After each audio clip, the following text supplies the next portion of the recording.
Was it just me, or did anybody else feel like, no, that bitch didn't? When Chelsea was talking shit about Shelly and Bulla, I was like, you're not doing this right now, right? You're not making a good impression on us talking shit about some of these characters that we were enjoying and already lost. Like, don't go there, bitch. Although I gotta say, Chelsea, pretty cute so far.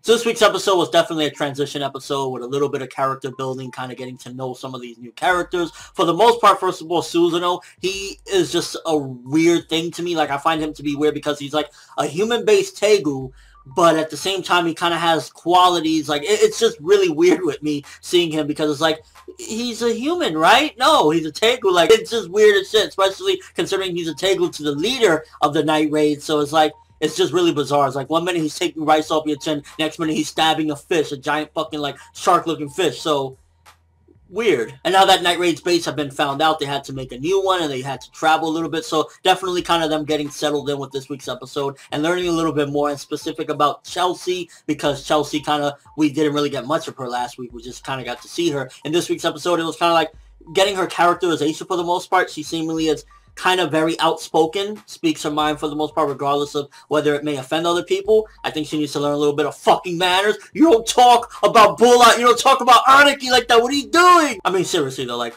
why are you speaking ill of the dead? What's your problem? And finding out a little bit more about her Tegu, that could be very interesting. I mean, at the end of the day, if she pulled the wool over Tatsumi's eyes and made him think that she was Susanoo at the very last second, she could pull that shit over on anybody. So if they were doing like some covert operation where they have to be very sneaky and they have to blend in, she's the man for the job. Or the bitch. Okay, let me not call her a bitch. That's fucked up. But, I don't know. She just rubbed me the wrong way with those comments, man. Don't do that. One thing that caught me off guard and kind of made me look a little bit more at the Jaegers as more than just, like, some wild, crazy people, and they actually have emotions, was how Seiryu was actually mourning Dr. Stylish. Like, to me, I was like, oh, is anyone gonna give a fuck about Dr. Stylish after he's dead? No. So I was really taken off guard, and that kind of dives a little bit more into the characterization of the Jaeger members, especially Seiryu. It was like, Seiryu, she's fucked up, but she's not completely a piece of shit like that. It's just, in the name of her justice, she will do fucked up things, but she's not a fucked up person by nature, I feel. If that makes any sense, it's according to really what she feels is justice. And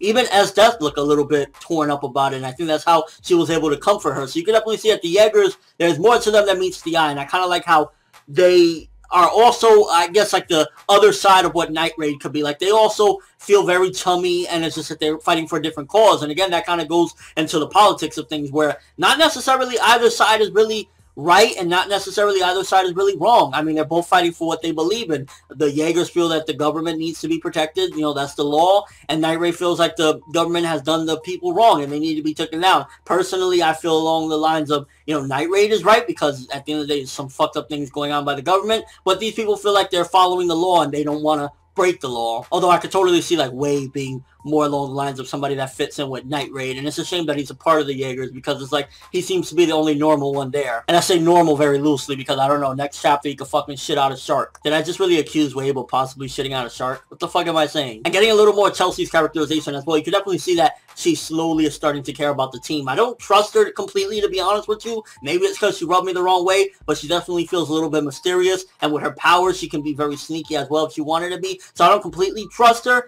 but ultimately I feel as though Chelsea, she at the very least does care about her team genuinely. So as time goes on, she can build up relationships with them. Maybe at some given point then they could see eye to eye, especially her and Mine, because you can see her and Mine started up a rivalry, which most of the time I'm like, Mine, I don't really feel you on this, but I kind of understand why Mine is pissed off at her. She just comes across as cocky, spoken-minded, just doesn't give a fuck what she says, and even offends people. So I'm on Mine's side on this one. But I don't know, I can't completely dislike Chelsea either, because she just kind of has this nice little fun appeal to her. And then at the end of the episode, we had a setup with some mystery dungeon beasts that were attacking people, and they were seemingly tamed by somebody or something like that. So overall, for the most part, it was an alright episode. A lot of it was basically character build-up, kind of transferring things, getting a little setups, people mourning deaths and whatnot. So it wasn't really too much in this episode. Mainly, I guess the biggest thing was characterization of Chelsea, and I guess a little bit of learning more about Susanoo. Fucking, I still don't get it. Like, what's up with that? And with all that being said, I give this one maybe like a 6.5 out of 10 to a 7 at most, because it was mainly just small characterization. So yeah, it was alright. And while not all that much happened, we did get a setup at the end, and you kind of need episodes like this. So they're not going to be the greatest, but they're necessary so you can feel the characters more and feel like they're real and not just like, oh, we're going from one battle to the next. Episodes like this